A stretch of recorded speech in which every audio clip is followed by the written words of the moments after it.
Hello everyone, आपका स्वागत है आपके अपने यूट्यूब चैनल में। आज के इस वीडियो में हम अनसर्टेनिटी प्रिंसिपल ऑफ हाइजेनबर्ग का अनिश्चितता का सिद्धांत देखेंगे। हमारा जो पूरा नोट्स है वो हिंदी में होगा। तो दोस्तों, हम देखते हैं हाइजेनबर्ग का अनिश्चितता का सिद्धांत। इसके इंट्रोडक्शन में हम लिखेंगे इलेक्ट्रॉन की तरंगीय प्रकृति, वेव नेचर ऑफ इलेक्ट्रॉन के कारण उनकी सही स्थिति अर्थात पोजीशन तथा संवेग मोमेंटम को एक ही साथ अर्थात एक ही समय पर ठीक ठीक निर्धारण करना संभव नहीं होता है। इसके लिए हाइजेनबर्ग ने सन 1927 में एक थ्योरी का प्रतिपादन किया जिसे अनिश्चितता का सिद्धांत कहते हैं। जैसे कि हमने इसके पहले रदरफोर्ड और बोर का परमाणु मॉडल देखा, जिसमें हमें बताया गया था कि जो इलेक्ट्रॉन होता है वो एक कण है, एक मॉलिक्यूल है। पर ब्रोगली ने हमें बताया था कि जो तरंग की प्रकृति देती प्रकृति होती है, जिसमें तरंग कभी कभी तरंग की भांति जो मॉलिक्यूल होता है वो तरंग की भांति व्यवहार करता है और कभी कभी मॉलिक्यूल की भांति व्यवहार करता है। किसी भी मॉलिक्यूल की सही स्थिति नहीं ज्ञात कर सकते, और हम जब कोई भी मॉलिक्यूल अगर जैसे इस तरंग में रहता है या कण में रहता है तो हम उसका संवेग भी एक ही समय पर ठीक ठीक निर्धारित नहीं कर सकते हैं। इसलिए हाइजेनबर्ग नामक वैज्ञानिक ने सन 1927 में एक थ्योरी का प्रतिपादन किया जिसे हम हाइजेनबर्ग का अनिश्चितता का सिद्धांत कहते हैं। बहुत ही ईजी और बहुत ही सरल शब्दों में हम इसे ऐसे ही लिख सकते हैं।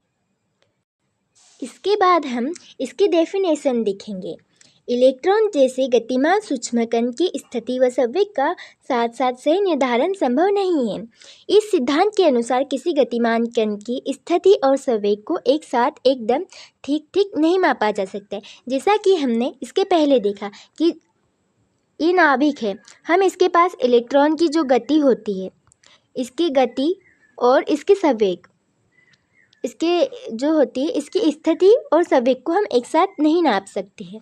अब हम इसका गणितीय रूप देखेंगे, जहाँ पर डेल एक्स स्थिति में अनिश्चितता को प्रदर्शित करता है, डेल पी संवेग में अनिश्चितता को प्रदर्शित करता है, और यच हमारा क्या हो जाएगा, प्लांक का नियतांक। इस चिन्ह का अर्थ है कि डेल एक्स जहाँ पर स्थिति में अनिश्चितता को प्रदर्शित करता है और डेल पी संवेग में अनिश्चितता को प्रदर्शित करता है, इन दोनों के गुणनफल का मान -h/4 से अधिक या बराबर हो सकता है, लेकिन कभी भी कम नहीं हो सकता। यह बहुत ही आईएमपी बात है। और डेल एक्स जो है वो हमेशा अनुक्रमानुपाती होगा 1/डेल पी के। इसके बाद हम आगे बढ़ते हैं। हाइजेनबर्ग के अनिश्चितता के सिद्धांत को ठीक प्रकार से समझने के लिए कक्षा में घूमते हुए इलेक्ट्रॉन के संवेग तथा स्थिति की समीक्षा करनी चाहिए कि एक कर सकते हैं या नहीं।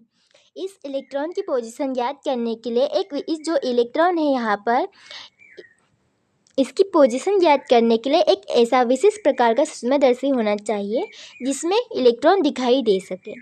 कोई भी कण तभी, ये थोड़ा गलत हो गया है, कण तभी दिखाई देता है वह अपनी सतह से प्रकाश का परावर्तन करता है। जैसे कि हमने क्वांटम सिद्धांत में देखा था, फोटॉन वाले इसमें, कि कोई भी कण हमें तभी दिखाई देता है, तभी परिलक्षित होता है, जो अपने ऊपर गिरने वाले प्रकाश को इस तरीके से क्या कर लेता है, परावर्तित कर लेता है। अतः इलेक्ट्रॉन पर जब ऐसी किरणों का फोटॉन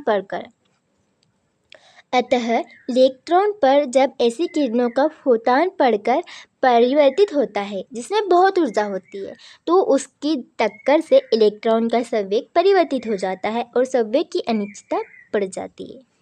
आगे हम इसके चित्र द्वारा समझेंगे।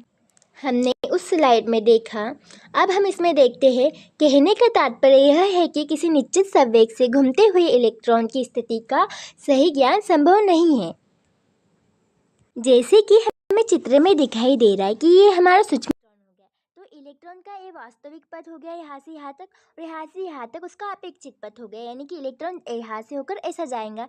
पर जब हम फोटोन के ऊपर कोई भी प्रकाश डालते हैं परावर्तित करने के लिए, क्योंकि हमने नेक्स्ट स्लाइड में देखा कि जब किसी कण के ऊपर प्रकाश गिरता है और परावर्तित हो जाता है तभी वो हमें दिखाई देता है। तो हम इसके ऊपर किसी फोटोन को डालेंगे तो इलेक्ट्रॉन का संवेग इतना कम होता है, इतना ही कम होता है कि वो उसके मात्रा से वो परिलक्षित हो जाता है, यानी कि अपने पथ से भटक जाता है वो और नए पथ में चला जाता है। जैसे कि हम देख रहे हैं यहाँ पर कि ये इलेक्ट्रॉन हो गया ये, इसके ऊपर नया हमने फोटोन डाला तो ये यहाँ से इसका अपेक्षित पथ था, पर ये नई गति और नई दिशा ले गया। तो कहने का तात्पर्य यह है कि निश्चित संवेग से, इसका एक निश्चित संवेग से घूमते हुए इलेक्ट्रॉन की स्थिति ज्ञात। यदि किसी कण की स्थिति को सही रूप में परिकलित करना हो तो डेल एक्स को बहुत सूक्ष्म करना पड़ेगा। जो डेल एक्स है, डेल एक्स अर्थात स्थिति में जो अनिश्चितता है उसको बहुत ही सूक्ष्म करना पड़ेगा, जिसमें डेल पी का मान बढ़ जाएगा। जो इसकी स्थिति में अनिश्चितता है उसे हमें बहुत ही छोटा करना पड़ेगा, और उस छोटा करने की वजह से जो डेल पी अर्थात संवेग में अनिश्चितता का मान बढ़ जाएगा, अथवा स्थिति की अनिश्चितता करने पर संवेग की अनिश्चितता बढ़ जाएगी। अर्थात एक को बढ़ाएंगे तो एक कम हो जाएगा और दूसरे को कम करेंगे तो एक ज़्यादा हो जाएगा। इसलिए हम किसी भी कण की या अणु की स्थिति और संवेग एक साथ ज्ञात नहीं कर सकते, क्योंकि अगर हम स्थिति को बढ़ाते हैं तो संवेग घट जाएगा और संवेग को बढ़ाते हैं तो स्थिति घट जाएगी। या मॉलिक्यूल की स्थिति और संवेग को एक साथ नहीं ज्ञात कर सकते, इनका सही से निर्धारण हम एक साथ नहीं कर सकते हैं, क्योंकि अगर हम किसी अणु की स्थिति को ज्ञात करेंगे, किसी स्थिति को बढ़ाते हैं तो संवेग कम हो जाता है और संवेग को बढ़ाते हैं तो स्थिति कम हो जाती है। अगर एक बढ़ेगा तो एक घटेगा और एक घटेगा तो दूसरा बढ़ जाएगा, इसलिए हम दोनों को एक साथ ज्ञात नहीं कर सकते। आई होप आपको ये टॉपिक समझ में आया होगा। तो मिलते हैं अपने अगले वीडियो में, तब तक के लिए बाय बाय। अगर वीडियो पसंद आया हो और समझ आया हो तो लाइक कीजिए, चैनल को सब्सक्राइब कीजिए। Thank you.